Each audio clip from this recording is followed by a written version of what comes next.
அன்புக்குரியவர்களே, விசேஷமான இந்த நிகழ்ச்சிக்கு நாங்கள் உங்களை அன்போடு கூட வரவேற்கின்றோம். அநேக வாலிபர்களுடைய வாழ்க்கையில் ஏராளமான கேள்விகள். வாழ்க்கையில் முன்னேறுவது எப்படி, வாழ்க்கையில் சாதிப்பது எப்படி, இப்படிப்பட்ட கேள்விகளுக்கு என்னை போன்றவர்கள் பதில் சொல்லும் பொழுது கேட்பவர்கள் கொஞ்சம். ஆனால் அவர்களைப் போலவே இளவயதில் உள்ள ஒரு சிலர் பதில் சொல்வார்கள் என்றால் நிச்சயமாகவே இளைஞர்கள் கேட்பார்கள். இந்த நாளின் விசேஷ நிகழ்ச்சியை அபிஷேக்கோடு கூட சேர்ந்து நாங்கள் உங்களுக்கு பகிர்ந்தளிப்பதில் மிகுந்த மகிழ்ச்சி அடைகின்றோம். வாலிபர்களுக்கு பயனுள்ள பல காரியங்களை இந்த நிகழ்ச்சியிலே நாம் பகிர்ந்து கொள்ளப் போகிறோம். நிச்சயமாகவே அநேக வாலிபர்களுக்கு இது ஆசீர்வாதமாக இருக்கும் என்று ஆண்டவருக்கு நம்புகிறேன். ஜெபித்து நம்ம இந்த நிகழ்ச்சியை துவங்கலாம். அன்பின் ஆண்டவரே, பரலோக பிதாவே, நன்றியோடு உம்மை ஸ்தோத்திரிக்கிறோம். அடுத்த தலைமுறையை உருவாக்குவதற்கு உம்முடைய மனதில் நீர் கொண்டிருக்கிற விருப்பங்களுக்காக ஸ்தோத்திரம். இந்த நிகழ்ச்சியை ஆசீர்வதியும். தொடர்ந்து வருகிற நிகழ்ச்சிகளிலும் அநேக வாலிபர்கள் தொடப்பட உதவி செய்யுங்க. ஆண்டவர் இயேசுவின் மூலம் பிதாவே, ஆமென், ஆமென். என்னுடைய வாழ்க்கையில் நடந்த ஒரு நிகழ்ச்சி நான் எனக்கு பகிர்ந்துக்க விரும்புகிறேன். அப்போது நான் ஐ திங்க் 10th படித்து கொண்டு இருந்தேன். அப்போது ஒரு பாரதியாருடைய பிறந்தநாள் விழா. என்னுடைய ஃப்ரெண்டு ஒரு போட்டியில் கலந்துக்கணும். அப்போது தமிழ் ஆசிரியர் அவளை உட்கார வச்சு அவளுக்கு எப்படி கவிதை எழுதணும்னு சொல்லி கொடுக்குறாங்க. இப்போ நான் சும்மா தான் போனேன். என் ஃப்ரெண்டுக்கு துணையாய் போனேன். எனக்கு இப்போது ஞாபகம் இருக்குது. ஒரு வேப்ப மரத்து நிழலில் என்னுடைய ஆசிரியர் ஒரு சேரில் உட்காந்துருக்கிறாரு. நாங்கள் 2 பேரும் நின்றுட்டுருக்குறோம். அப்போது அந்த தமிழ் ஆசிரியர் எப்படி கவிதை எழுதுவது அப்படின்னு சொல்லி என் ஃப்ரெண்டுக்கு சொல்லி கொடுக்குறாங்க. அவள் தான் அப்பீராக போகிறாள். நான் கூடவே இருந்து அவர் சொன்னதை பார்த்துட்டே இருந்தேன். எப்படி துவங்கணும், எப்படி முடிக்கணும், எப்படி அந்த வரிகளை அடுக்கணும், அதில் எப்படி பொருளை வைக்கணும், எல்லாம் சொல்லி கொடுத்தார். சொல்லி கொடுத்து முடித்த உடனே எனக்குள்ள ஒரு ஆசை வந்துருச்சு. ஏன்னா நான் ரொம்ப கீனாக கவனிச்சிட்டு இருந்தேன். என்னாலே இப்படி எழுத முடியுங்கிற ஒரு ஆசை வந்ததுனால நான் ஆசிரியர்கிட்ட கேட்டேன், நானும் போகிறேன் நாளைக்கு காம்படிஷனுக்கு. உடனே அவர் மேலும் கீழே பார்த்தார். இவளுக்கு கவிதையே எழுத தெரியாது, இவள் இப்படி போவா அப்படின்னு நினச்சிருக்கலாம். பட் மறுநாள் எட்டயபுரத்தில் அந்த பாரதியார் பிறந்த அந்த இடத்துல அந்த கவிதை போட்டி நடக்குது. நானும் போனேன், எல்லாரோடு கூட எழுதினேன். தமிழ்நாடு முழுவதில் இருந்து அன்றைக்கு கவிதை எழுத வந்திருந்தாங்க மாணவர்கள். மாலை வேளையில் எல்லாரும் யாரெல்லாம் வின் பண்ணாங்க அப்படின்னு அறிவிப்பு கொடுக்கும்போது எனக்கு ரொம்ப ஆச்சரியமாக இருந்தது. தமிழ்நாடு அளவில் நடந்த கவிதை போட்டியில் நான் ஃபஸ்ட் ப்ரைஸ் வாங்கியிருந்தேன். எனக்கு இன்றைக்கி யோசித்து பார்த்தா ரொம்ப ஆச்சரியமாக இருக்குது. இது எப்படி நடந்தது அப்படின்னா, என் ஆசிரியர் என் ஃப்ரெண்டுக்கு சொல்லி கொடுக்கும்போது நான் கூட இருந்து கீனாக கவனித்தேன். ஒரு நாள் தான் சொல்லி கொடுத்தாங்க. முதல் நாள் சொல்லி கொடுத்தாங்க, மறுநாள் நான் கவிதை எழுதுகிறேன். தமிழ்நாட்டு அளவில் ஃபஸ்ட் ப்ரைஸ் வாங்கிறதுனா ஒரே ஒரு காரணம்தான், அவர் சொல்லி கொடுத்ததை நான் நன்றாய் கவனித்தேன். அதுதான் எனக்கு அன்றைக்கி அந்த ஃபஸ்ட் ப்ரைஸை கொண்டு வந்தது. ஸோ நான் என்ன யோசிக்கிறேன், இளைஞர்கள் இன்றைக்கி சிதறுண்ட சிந்தையோடு கூட இருக்கிறாங்க. அவங்களுக்கு எதுலேயுமே ஒரு ஃபோக்கஸ்டாக இல்லை. இப்படிப்பட்ட இளைஞர்கள் எப்படி காரியங்களை கவனிக்கணும், எப்படி கீன் அப்சர்வேஷனில் அவங்க கற்றுக்க முடியுங்கிறத பற்றி ஒரு சுருக்கமாக ஏதாவது நீ ஷேர் பண்ணால் நல்லாயிருக்கும்னு நினைக்கிறேன். அபிஷேக், ரொம்ப நன்றிம்மா. இன்னைக்கு நீங்கள் என் கூட இந்த நிகழ்ச்சி என் கூட சேர்ந்து பண்ணுறதுக்கு, இதை பார்த்துட்ருக்க வியூவர்ஸ்க்கும், இதை பார்த்துட்ருக்க எஸ்பெஷலி யங்ஸ்டர்ஸ்க்கும் நம்ம இந்த ஒரு முக்கியமான டாபிக் பற்றி பேசுகிறது. It's a very big honour to do it with you. Thank you so much for listening to me. Listening பற்றி பேசினோன்னா, கவனிக்கிறது அப்படின்னா இது நம்மளுக்கு ஸ்கூலில் சொல்லிக் கொடுக்குறதில்ல, காலேஜில் சொல்லிக் கொடுக்குறதில்ல, எங்கேயும் ஒர்க் பிளேஸில் ஆஃபீஸில் யாரும் சொல்லிக் கொடுக்குறதில்ல. கவனிக்கிறது ஒரு கலை. It's a skill, it's an art. நான் ரொம்ப இன்னைக்கு கவனிச்சது என்னென்னா, எஸ்பெஷலி யங்ஸ்டர்ஸ் கிட்ட இந்த காலத்தில் not many people know how to listen.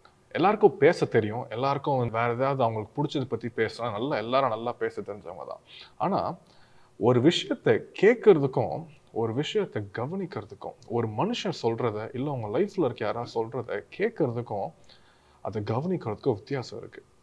கேட்கறதுனா நம்ம காது வச்சு கேட்குறோம். கேட்கறதுக்கும் கவனிக்கிறதுக்கும் என்ன வித்தியாசம் அபிஷேக்? கேட்கறதுனா நம்ம காது வச்சு கேட்குறோம். இப்போது நான் இங்கே இருக்கிறேன்னா என்னை சுற்றி ஒரு 5 சத்தம் இருக்கும். வண்டி ஓடுற சத்தம், காற்றடிக்கிற சத்தம், யாராவது பேசிகிட்டு இருக்க சத்தம், இல்லை 2 பேர் பேசிகிட்டு இருக்க சத்தம், இந்த மாதிரி பல சத்தங்கள் இருக்குது சுற்றி. அது வந்து கேட்கறது, தட் இஸ் ஹியரிங். கவனிக்கிறதுனா it is very different. Listening is very different from hearing. கவனிக்கிறதுனா ஒருத்தர் பேசுகிறத கவனிக்கிறது, ஒருத்தர் பேசுகிறத உண்மையாக மனம் கொடுத்து கேட்கறது, கவனிக்கிறது, தட் இஸ் ஹியரிங். கேட்கறதுனா நம்ம காதை வச்சு கேட்குறோம். Hearing is what you hear with your ear. கவனிக்கிறதுனா உன் மனசை வச்சு கேட்கறது. இன்னைக்கு எல்லாரும் வந்து நம்மளுக்கு பேச தெரியும், கேட்க தெரியும், ஆனால் நிறைய பேருக்கு கவனிக்க தெரியாது. அவங்க சொல்கிற வார்த்தைக்கு பின்னாடி என்ன இருக்குது? இன்றைக்கி நான் ஒன்று பேசுகிறேன், இல்லை நீங்கள் ஒன்று பேசுகிறீங்கன்னா, நீங்கள் சொல்கிற வார்த்தைகளுக்கு பின்னாடி என்ன உணர்ச்சி இருக்குது, நீங்கள் சொல்கிற வார்த்தைகளுக்கு பின்னாடி என்ன உங்கள் மனசில் இருக்குன்றது தான் உண்மையாக கவனிக்கிறதுனா என்னது. So it is like not just listening to someone, not just hearing someone. Listening is actually making sure the person who is talking to you feels heard. நீங்கள் ஒரு இடத்துல பிரசங்கம் பண்ணி முடிச்சுட்டு உங்ககிட்ட மக்கள் ஜெபம் பண்ணும் போது ஒன் திங் நான் ரொம்ப அப்சர்வ் பண்ணது என்னன்னா, உங்ககிட்ட அவங்க கஷ்டத்தையும் கவலையும் சொல்லும் போது யூ லிசன் டு தம். நீங்கள் அவங்க சொல்கிற வார்த்தைகளுக்கும் பின்னாடி அவங்க உணர்ச்சிகள் என்ன, அவங்களோட உண்மையான ஃபீலிங்ஸ் என்னன்றதை you listen to it. And அது வந்து மக்கள் வந்து உங்ககிட்ட ஜெபம் பண்ணும் போது they feel heard. And அது it creates a bond with you and the people. And I've seen that so much. And I'm very happy that you listen to people instead of just hearing them. ஏன்னா எவ்வளோ பேர் வந்து சும்மா பிரச்சனை என்னன்னு கேட்டுட்டு prayer பண்ணிட்டு போயிட்டு வாங்க அப்படின்ட்டு விட்டுடுவாங்க. You listen to them. You give notice to what is actually being said even behind their words. அது ரொம்ப உங்ககிட்ட கவனிச்சது உண்டுமா? தேங்க்யூ அபிஷேக். உனக்கு அந்த கீனை அப்சர்வ் பண்ணுற ஒரு நேச்சர் உனக்கு இருக்கிறத பார்த்து நான் ஐம் ரியலி கிளாட். சரி, இப்படி கவனிக்கிற இந்த தன்மை எப்படி ஒரு வாலிபன் வந்து எப்படி டெவலப் பண்ணிக்கலாம்? அது எந்தெந்த ஏரியாலெல்லாம் கவனிக்கணும், கவனிக்கிறத எப்படி டெவலப் பண்ணிக்கலாம்? ஒரு சின்ன சின்ன காரியங்களை சொன்னால் கேட்குற இளைஞர்களுக்கு ரொம்ப பிரயோஜனமாக இருக்கும்னு நம்புகிறேன்.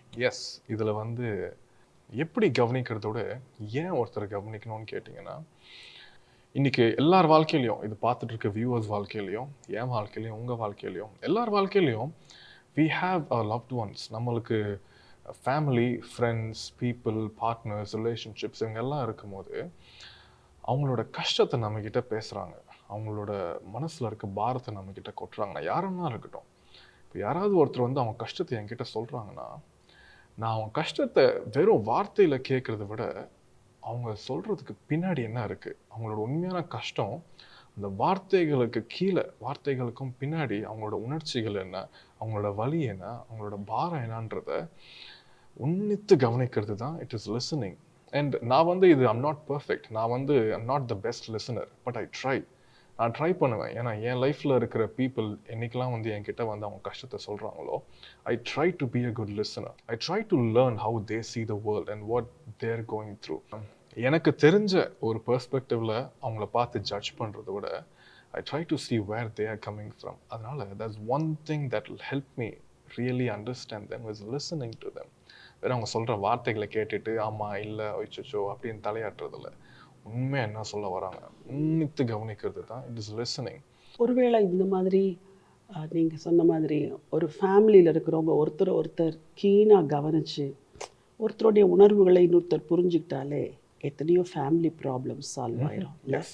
இப்போது பெற்றோர்கள் பிள்ளைங்களை அவங்க சொல்கிறத புரிஞ்சுக்க மாட்டேங்கிறாங்க, பிள்ளைங்க வந்து பெற்றோர் சொல்கிறத ஏற்றுக்க மாட்டேங்கிறாங்க. இதுக்கெல்லாம் பின்னாடி நான் என்ன ஃபீல் பண்ணுறேன்னா, எல்லாருக்குமே வந்து ஒரு எல்லை போட்டு வச்சு நீ இப்படி தான் இருக்கணும், நீங்கள் இப்படி தான் இருக்கணும் அப்படின்னு நினைக்கிறதுனால மற்றவங்களுக்குள்ளே இருக்கிறத பார்த்து அதை உணர்ந்து அவங்களுக்கு உதவி செய்யணுங்கிற இந்த எண்ணம் வந்து இந்த நாட்களில் குடும்பங்களில் இல்லை. ஏன்னா யாரும் நம்மளுக்கு சொல்லி தந்ததில்லை எப்படி கவனிக்கணும், உணர்ச்சிகள் எப்படி புரிஞ்சுக்கணும். இதெல்லாம் வந்து லைஃப்பில் ரொம்ப லேட்டாக கற்றுப்போம். சில பேர் கற்றுக்கவே மாட்டாங்க. எவ்வளோ பேர் வந்து வயசானா கூட, ரொம்ப வயது கடந்ததுக்கப்புறம் கூட அது ஒரு என்ன தான் பேசினா கூட அவங்களுக்குள்ளே போகாது, அவங்களால புரிஞ்சிக்க முடியாது. அவங்கள நான் தப்புன்னு அவங்களுக்கு தெரியல, ஏன்னா அவங்களுக்கு யாரும் சொல்லித்தரல. ஒருவேளை இப்போது நீ சின்ன பிள்ளையாக இருக்கும்போது நீ கூட அப்படி ஃபீல் பண்ணிக்கலாம், இல்லை நம்ம சொல்கிறது அப்பா அம்மா நான் சொல்கிற விதத்தில் ஏற்றுக்கலை அப்படிங்கிற மாதிரி உணர்வுகள் உனக்கும் வந்திருக்கலாம். இன்றைக்கி எவ்வளோ இளைஞர்களுக்கு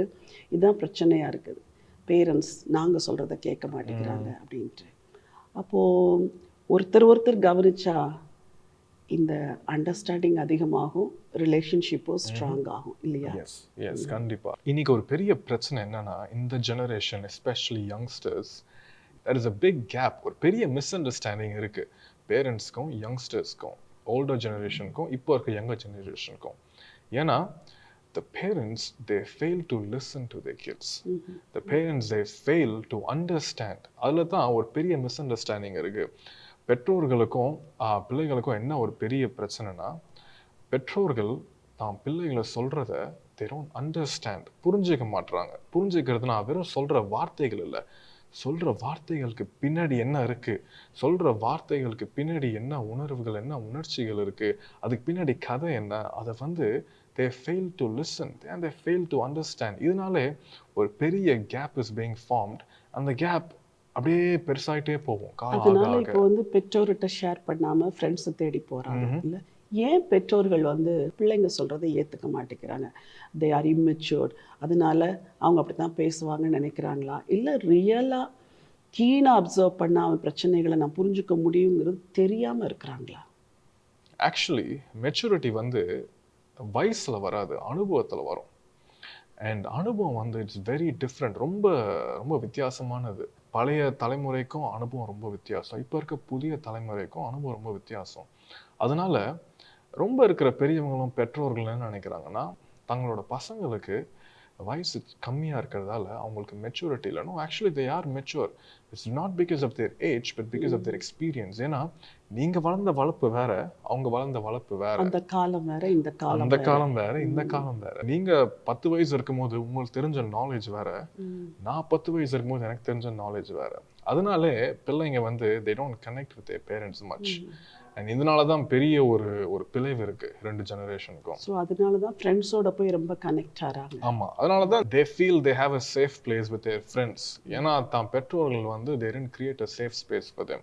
உண்மையாக சொல்லணும்னா எல்லாருக்கும் லைஃப்பில் 24 hours தான் இருக்குது. அது நம்ம எப்படி யாருக்கு செலவிடோன்றது நம்ம கையில் இருக்குது. we can choose.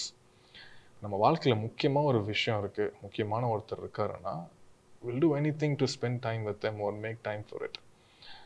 So parents வந்து அவங்க பிள்ளைகளை ஒரு ப்ரையாரிட்டியாக நினச்சி they should spend time with them. That's right. ஏன்னா உங்கள் ஜாபோட டைட்டில் மாறும், your role in your company may change, your position may change, உங்களோட சேலரி, உங்கள் பேக்கேஜ் எல்லாமே மாறும். ஒரு பேரண்ட்டுக்கு லைஃப்லே the longest and the biggest and the most important role என்னன்னா, தான் பசங்களுக்கும் தான் பிள்ளைகளுக்கும் to be a good parent, to be a good father and to be a good mother. ஒரு நல்ல தகப்பனாகவும் நல்ல தாயாகவும் இருக்கிறது தான் வாழ்க்கையில் the biggest role they'll play. So parents என்ன வந்து they fail to understand is, உங்கள் பொசிஷன், உங்கள் ஜாப் டைட்டில், உங்கள் சேலரி பேக்கேஜ் இதெல்லாம் it changes. வாழ்க்கையில் போக போக you may change your job, you may change your title, உங்கள் பொசிஷன் மாறும், உங்கள் பிஸ்னஸ் மாறும், உங்கள் வீடு மாறும், நிறைய விஷயங்கள் லைஃப்பில் மாறிக்கிட்டே இருக்கும். ஆனால் ஒன்று என்ன மாறாதுன்னா is your role as a parent to your children. உங்கள் பிள்ளைகளுக்கு நீங்கள் ஒரு தகப்பனாகவும் ஒரு தாயாக இருக்கிறது, it is the most important and the biggest role you'll play. ஏன்னா சாகிற வரைக்கும் the role of a father is a father and the role of a mother is a mother. It doesn't change even if your child grows up. And a lot of parents don't prioritize that. So that is the reason for the big misunderstanding, for the big gap between generations that I have observed. ரொம்ப நல்ல காரியம் Abhishek. Listen to learn and learn to listen, ரெண்டுமே ரொம்ப அருமையான காரியம். இன்னைக்கு இருக்கிற வாலிபர்கள், என் அன்பு வாலிப பிள்ளைகளை, நீங்கள் இதே போல் உங்களை சுற்றி இருக்கிற மக்களுடைய வாழ்க்கையிலேருந்து பல அனுபவங்களை நீங்கள் கவனித்து கற்றுக்கொண்டீங்கன்னா வாழ்க்கையில் நிறைய காரியத்தை எளிதாக கற்றுப்பீங்க, வாழ்க்கையில் முன்னேறுவீங்க. ஸோ நம்பர் 1 வந்து how do we listen to people in our life? நம்ம வாழ்க்கையில் இருக்கிற மக்கள், நம்ம ஃப்ரெண்ட்ஸ், நம்ம ஃபேமிலி, நம்ம ரிலேஷன்ஷிப்ஸ், நம்ம பார்ட்னர்ஸ், இவங்களுக்கு எப்படி how can we listen? எப்படி அவங்க சொல்கிறத நம்ம மனசால் கேட்குறது, காதால் கேட்குறது இல்லாமல் நம்ம மனசால் கேட்குறது. that is the difference between hearing someone and listening to someone. Number 2 எனக்கு ரொம்ப பிடிக்கும், it's one of my favourites. ஏன்னா இதை I try to follow it for the best I can. Number 2 என்னன்னா, when you're in the council of great people, great men, wise men and women, leaders, elders, pastors, இவங்க மத்தியில் இருக்கும்போது the best thing, உங்களால் முடிஞ்ச the best thing you could do is be quiet and listen. ஏன்னா they are a leader for a reason. அவங்க வந்து ஒரு தலைமைத்துவத்தில் இருக்காங்கன்னா அதுக்கு ஒரு காரணம் இருக்குது. அவங்க நடந்த பாதை வேற, அவங்களோட ஸ்டோரி இஸ் வெரி டிஃப்ரெண்ட், அவங்களோட அனுபவங்கள் ரொம்ப வேற. அப்படி இருக்கும்போது when they are speaking, அவங்க பேசிகிட்டு இருக்கும்போது பல வருஷங்களோட அனுபவம், ஞானம், பாடங்கள் இது எல்லாத்தையும் ஒன்றா சுருக்கி கண்டென்ஸ் பண்ணி they give it to you. And இது வந்து நிறைய யங்ஸ்டர்ஸ்க்கு it will save a lot of time, experience and lessons. நிறைய தப்பு நீ பண்ணி கற்றுக்கிறத விட when you listen to wise men and women speak, நீ ஒரு ஞானமான ஒரு மனுஷனோ மனுஷியோ ஒரு தலைவனோ ஒரு தலைவியோ பேசுறது நீ கேட்கும் போது there's so much wisdom you can learn. எவ்வளோ கற்றுக்கலாம். அண்ட் இந்த மாதிரி இடத்துல the best thing you could do is listen. இது ஸ்பிரிச்சுவல் லீடர்ஸ் மட்டும் அல்ல, எத்தனையோ உலக தலைவர்கள், வாழ்க்கையில் சாதிச்சவங்க, அவங்க தன்னுடைய அனுபவத்தை சொல்லும் பொழுது கவனிச்சாலே நீங்கள் சொன்ன மாதிரி ஒரு 50 இயர்ஸ் அனுபவத்தை ஒரு வாலிபன் வந்து 5 நிமிஷத்தில் படிச்சுக்க முடியும். பட் இப்போ இருக்கிற யங்ஸ்டர்ஸ்க்கு என்ன பிரச்சனை, இதை போன்ற லீடர்ஸ், ஸ்பிரிச்சுவல் லீடர்ஸ், உலகத்தில் உள்ள தலைவர்கள் சொல்கிறத கேட்குறதுக்கு அவங்களுக்கு மனது ரொம்ப இல்லை. ஏன்னா எது சந்தோஷமாக இருக்குது, எது ஜாலியாக இருக்குது, எது ஃபன், இதை தான் வாலிபர்கள் கேட்குறதுக்கு ரொம்ப ஆசையாக இருக்கிறாங்களே ஒழிய இதே போல் விஸ்டத்தை லீடர்ஸ்டந்து கற்றுக்கணுங்கிறது வந்து ரொம்ப குறைவான பேருக்கு தான் இந்த ஆசை இருக்கும். ஒருவேளை இந்த நிகழ்ச்சியை கேட்டுட்டு இருக்கிற என் அன்பான வாலிப பிள்ளைகளே, இது ரொம்ப முக்கியமான ஒரு காரியம். பெரியவர்கள், மூத்தவர்கள், அனுபவம் உள்ளவர்கள், போதகர்கள், தலைவர்கள் தங்கள் அனுபவத்தை பகிர்ந்து கொள்றத நீங்கள் கண்டிப்பாக கேட்கணும். இது ரொம்ப நல்லா இருக்குது அபிஷேக். கண்டிப்பாக இளைய தலைமுறைக்கு இது ஒரு பெரிய பிளெஸ்ஸிங்காக இருக்கும் நான் நம்புகிறேன். நிச்சயமாக இந்த நிகழ்ச்சியை கேட்குறவங்க இனிமேல் லீடர்ஸுடைய வார்த்தைகளை கேட்பாங்க நான் நம்புகிறேன். நான் 3 இயர்ஸ் யூஎஸில் என்னோட மாஸ்டர்ஸ் இன் லீடர்ஷிப் படிச்சுட்டு இருக்கும் போது எனக்கு I have the opportunity to interview and meet a lot of leaders, business CEOs, politicians and pastors, and அந்த மாதிரி நிறைய லீடர்ஸ், வைஸ் மென் அண்ட் உமனை மீட் பண்ண எனக்கு சான்ஸ் கிடைச்சது. அப்போது அவங்கள மீட் பண்ணும்போது the best thing I did when I got the opportunity to meet them and interview them was to listen to them. அவங்க பேசுகிறத உள்வாங்கி கவனிக்கிறது தான் நான் பண்ணதுலே பெஸ்ட். ஏன்னா அவங்க பேசுகிறதுல சொன்ன அனுபவங்கள், ஞானம், விஸ்டம், எக்ஸ்பீரியன்ஸ் எல்லாம் எனக்கு என்னோட பர்சனல் க்ரோத்துக்கு ரொம்ப ஹெல்ப்ஃபுல்லாக இருந்துச்சு.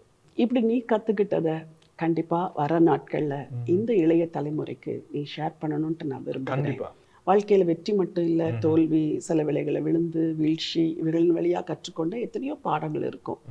ஸோ உன்னுடைய அனுபவத்தை நீ இளைய தலைமுறைகளுக்கு ஷேர் பண்ணுறது கண்டிப்பாக அவங்களுக்கு பிரயோஜனமாக இருக்கும். ஸோ நம்மளை சுற்றி இருக்கிறவங்கள கவனிக்கணும், பெரிய லீடர்ஸை கவனிக்கணும். இன்னும் வேறு ஏதாவது ஷேர் பண்ண விரும்புறியா? நம்ம சுற்றி இருக்க மக்கள், நம்ம சுற்றி இருக்க லீடர்ஸ், இவங்க எல்லாரையும் கேட்குறோம், வில் லிசன் டு தேம்ல. ஆனால் ஒன்றே ஒன்று மறந்துடுறோம், என்னன்னா நம்ம உள்ளே லிசன் பண்ண மறந்துடுறோம். We fail to listen to our self. நம்ம உள்ளே இருக்கிற வாய்ஸ், உள்ளே இருக்கிற ஃபீலிங்ஸ், எமோஷன்ஸ், இதெல்லாம் நிறைய பேர் they are not self aware to listen inside. இது ஒன் திங் நான் வந்து ரொம்ப ஆத்லீட்ஸ் கிட்ட நான் அப்சர்வ் பண்ணுறது, அட்மையர் பண்ணுறது என்னென்னா, இப்போ எஸ்பெஷலி இந்த ஒலிம்பிக்ஸ்லாம் போயிட்டுருக்குல்ல, ஸோ ஒலிம்பிக்ஸில் ட்ரெயின் பண்ணுற ஒவ்வொரு ஆத்லீட்டும் they spend hours and hours of training. ரொம்ப கஷ்டப்படுவாங்க. ஒலிம்பிக்ஸில் வரதுனா சாதாரணமாக வந்துட முடியாது. ஸோ ஆத்லீட்ஸ் ட்ரெயின் பண்ணும்போது ஒரு விஷயம் அவங்க ரொம்ப என்ன பண்ணுவாங்கன்னா, தே லிசன் டு தேர் பாடி. அவங்க உடலுக்கும் சரீரத்தும் தே லிசன் இன்சைட். ஒரு சின்ன வலியோ இல்லை ஒரு சின்ன ஒரு பெயின் இருக்கும் போது they know what it is. இல்லை ஒரு சின்ன ஒரு டயர்ட்னஸ் இருக்கும் போது, இல்லை எலக்ட்ரோலைட்ஸ் கம்மியாக இருக்கும் போது they know what to do. So அதுக்கு உள்ள தே லிசன் டு தேர் பாடி. இதே மாதிரி நிறைய people what they fail to do is they listen to their body and also they fail to listen to their mind. இப்போ உள்ள நம்ம ஒரு தப்பான மூடில் இருக்கோம், ஒரு பேட் மூடில் இருக்கோம், இல்லை சோகமாக இருக்கோம், இல்லை ஸ்ட்ரெஸ்ஸாக டென்ஷனாக இருக்கோம்னா we should know that நம்ம அப்படி இருக்கிறோம். அப்படி இருக்கும்போது the best thing that we could do is to listen inside and also know how to react outside. உண்மையாதான். ஏன்னா நிறைய பேஷண்ட்ஸ் நம்மிடத்துல ட்ரீட்மெண்ட்டுக்கு வரும்பொழுது அவங்கள்ட்ட நீங்கள் ஏன் இவ்வளோ நாள் கழிச்சு வந்தீங்கன்னு கேட்டால் அவங்க சொல்கிற காரியம் என்ன தெரியுமா? கொஞ்சம் கொஞ்சமாக வயிற்று வலி இருந்துச்சு, அப்புறம் கொஞ்சம் வயிற்று வலி அதிகமாச்சு, அதாவது அஜீரண கோளாறாக இருக்கணும், சோடா குடித்தேன், அது சாப்பிட்டேன், இது சாப்பிட்டேன்னு சொல்லுவாங்க. கடைசியில் செக் பண்ணி பார்த்தா அது ஒரு பெரிய வியாதியாக இருக்கும். அப்போது இந்த சரீரம் வந்து சொல்லிக்கிட்டே இருக்குது, ஏதோ ஒன்று உனக்கு சரியில்லை சரியில்லை. எஸ், நீங்கள் சொல்கிறது ரைட். நம்ம உடம்பு மட்டும் இல்லை, we also fail to listen to our emotions, நம்ம மனசு. ஏன்னா ஸோ இப்போ ஒரு பேட் மூடில் இருக்கோம், இல்லை ஸ்ட்ரெஸ்டாக இருக்கும், இல்லை வந்து நம்மளுக்கு கொஞ்சம் டென்ஷனாக இருக்குது, இல்லை ஆங்ஷியஸாக இருக்குன்னா we should know that உள்ளே என்ன பிரச்சனைன்னு தெரியணும். அதுக்கு தெரிஞ்சுட்டு we should know how to react outside. வெளியே எப்படி ரியாக்ட் பண்ணும். டென்ஷனாக இருந்துட்டு இல்லை பேட் மூடில் இருந்துட்டு யாராவது ஒரு பேச வந்துட்டு அதை நம்ம தப்பாக ரியாக்ட் பண்ணி தென் அது ஒரு பிரச்சனை சண்டையாக வளர்ந்து 1 2 4 அப்புறம் இது இன்னும் வந்து லைஃப் ரொம்ப கஷ்டமாக நடக்குது இல்லையா? நிறைய ஃபேமிலிஸில் நடக்குது, நிறைய ஃப்ரெண்ட்ஷிப்ஸில் நடக்குது. இதனாலே வந்து நிறைய பிரச்சனைகள் வருதா. ஸோ ஒரு பிரச்சனை அப்படியே வளர்ந்து நிறைய பிரச்சனைகள் ஆகிடுது. So another thing that we should learn to listen என்னன்னா உள்ள என்ன listen பண்ணணுன்ட்டு. And another one is how do you listen to the voice of God inside. உள்ள சம்டைம்ஸ் வந்து தேவன் சத்தமாக பேசுவார், சம்டைம்ஸ் மெல்லிய சத்தத்தில் சின்னதாக பேசுவார். And if you are very distracted buy things out side, வெளியே இருக்கிற சத்தங்களை நீ ரொம்ப மறந்துட்டோம், நம்ம ரொம்ப distract ஆகிட்டோம்னா we fail to listen to the voice inside. And sometimes when God speaks inside, the best thing we could do is listen. And if we cannot listen, if we are too much distracted by things outside, and this is another example of how we can listen inside. எப்படி நம்ம உள்ள இருக்க சத்தத்தை கேட்கறதுக்கு, உள்ள இருக்க மனுஷனை கேட்கறதுக்கு, இது வந்து நம்மளுக்கு சொல்லி தரதில்லை எங்கேயும். But we can learn like this. இது ரொம்ப நல்லா இருக்குது. ஏன்னா உள்ளுக்குள்ள நம்முடைய சரீரமும் பேசுது, நம்ம மனசும் பேசுது. உள்ளுக்குள்ள ஆண்டவரும் பேசுகிறார். ஆண்டவர் பல வேளைகளில் மனதுக்குள் பேசுகிறார், பல வேளைகளில் வேத வசனத்தின் மூலமாக பேசுகிறார். அதுக்குன்னு நம்ம ஒரு குவைட் டைம் எடுத்து நம்ம லிசன் பண்ணால் நிச்சயமாக காட் பேசுகிறத கேட்க முடியும். வாழ்க்கையில் அவர் என்ன திட்டம் வச்சுருக்கிறாருங்கிறத கூட ஒவ்வொரு வாலிபனும் அறிஞ்சிக்க முடியும். ஸோ ஆண்டவர் பேசுகிற அந்த உள்ளான சத்தத்தை கேட்கிற வாலிபர்கள் நிச்சயமாக மேலே வருவாங்க இல்லையா? இன்னைக்கு உலகத்தில் இருக்க நிறைய அரசியல்வாதிகளுக்கு என்ன பிரச்சனைனா, they don't listen to the people. மக்களோட குரலுக்கு செவி கொடுக்கவே மாட்டாங்க. and the difference, ஒரு பெரிய வித்தியாசம் என்னன்னா, மக்களுக்கு பிடிச்ச அரசியல்வாதிக்கும் மக்களுக்கு பிடிக்காத அரசியல்வாதிக்கு என்ன வித்தியாசம்னா, மக்களுக்கு பிடிச்ச அரசியல்வாதி மக்களோட குரலை கேட்பார். he listens to the voice of the people. and that makes all the difference. ஒரு மக்களோட குரலை செவி கொடுக்குற அரசியல்வாதிக்கும் ஒரு மக்களோட குரலை செவி கொடுக்காத அரசியல்வாதிக்கும் ஏன் மக்கள் இந்த பக்கம் சாயிறாங்கன்னா, he listens to the people. Even பைபிளில் கூட சாலமோனுடைய ஆட்சியில் மக்கள் ரொம்ப ஆசீர்வாதமாக இருந்தாங்க. ஆனால் அவருடைய சன் ரெகோபயாம் ஆட்சிக்கு வந்தப்போ மக்கள்லாம் வந்து கேட்பாங்க, வரி அதிகமாக இருக்குது, எங்களுக்கு குறைச்சித்தாங்கன்னு சொன்னப்போ ரெகோபயாம் பீப்புளை லிசன் பண்ண மாட்டார். அதனால் என்ன நடந்ததுன்னா, அந்த கிங்டமே 2 டிவைட் ஆயிடுச்சு. சொன்னது சரி. ஏன்னா மக்களுடைய குறைகளை கேட்கிற ஒரு தலைவன், ஒரு அரசன் தான் ஆட்சியில் நிலைத்திருப்பான். I'm also not perfect. நான் வந்து I'm still learning how to listen more. என் லைஃப்பில் இருக்க people I'm learning how to listen more. இன்னும் leaders I'm learning how to listen more. அதே நேரத்தில் எனக்குள்ளே இருக்கிற voice, God's voice, I'm still learning how to listen more. இதில் I'm still working on it. நான் இன்னும் கற்றுக்கிட்டு இருக்கேன், இன்னும் வளர்ந்துட்டுருக்கேன். ஆனால் இதை I wanted to share with other youngsters and other people. இதை பற்றி தெரியல, listening, how do I listen more, how do I listen better, இதை வந்து இன்னும் தெரிஞ்சுட்டு கற்றுக்கிட்டு இருக்க மக்களோட I want to share my story, my life, and நான் வாழ்க்கையில் கற்றுக்கிட்ட லெசன்ஸை I want to share with them. நீங்கள் இதை ஆன்லைனில் பார்த்துட்டு இருக்க ஒரு யங்ஸ்டராக இருந்தீங்கன்னா, உங்களை சுற்றி இருக்க பீப்புள், உங்கள் ஃப்ரெண்ட்ஸ், உங்கள் ஃபேமிலி, உங்கள் லைஃப்பில் இருக்க லீடர்ஸ், இவங்க கூடலாம் இருக்கும்போது one of the best things you could do is listen. அவங்க என்ன சொல்ல வராங்க, அவங்க வார்த்தைகளுக்கு பேண்டியிருக்க அர்த்தம் என்ன, அவங்க அனுபவங்கள் என்ன, அவங்க உணர்ச்சிகள் என்ன, இது வந்து the more you listen, the more you learn. and இது நம்ம the more you learn, it saves you a lot of time, experiences, lessons, நிறைய விஷயங்கள் கற்றுக்கலாம். ஒன்று, உங்கள் லைஃப்பில் இருக்க பீப்புளை நீங்கள் எப்படி லிசன் பண்ணலாம். உங்கள் லைஃப்பில் இருக்க ஃப்ரெண்ட்ஸோ, ஃபேமிலியோ, ரிலேஷன்ஷிப்ஸ், பார்ட்னர்ஸ், இவங்களுக்கு எப்படி யூ கேன் லிசன் பெட்டர். 2, உங்கள் லைஃப்பில் இருக்க லீடர்ஸ், உங்கள் லைஃப்பில் இருக்கிற leaders, elders, wise people, when they are speaking, how do I listen better? ஏன்னா இது வந்து it saves you a lot of time, saves you a lot of experiences in life. ஏன்னா அவங்களோட அனுபவங்கள், அவங்களோட wisdom எல்லாம் when they share it with you, the best thing you could do is listen. N life it changed a lot listening to leaders in my life. And 3, how do I listen better to myself? எப்படி எனக்குள்ளே நான் I can be a better listener. எப்படி how can I listen to the voice inside me? How do I listen to the voice of God when He's speaking inside me? இதெல்லாம் when you learn to listen more, it makes a huge change in your life. It makes a huge impact in your life. And this is what I wanted to share with you today. Thank you. Thank you, Abishek. Listening பற்றி ரொம்ப நல்லா பேசினேன். Thank you. கண்டிப்பாக கேட்ட எல்லாருக்குமே இது ஒரு பிளஸ்ஸிங்காக இருந்திருக்கும். வர நாட்களில் நானும் கூட லிசன் பண்ண கற்றுக்கிறேன். கண்டிப்பாக. Thank you. God bless Thank you. you.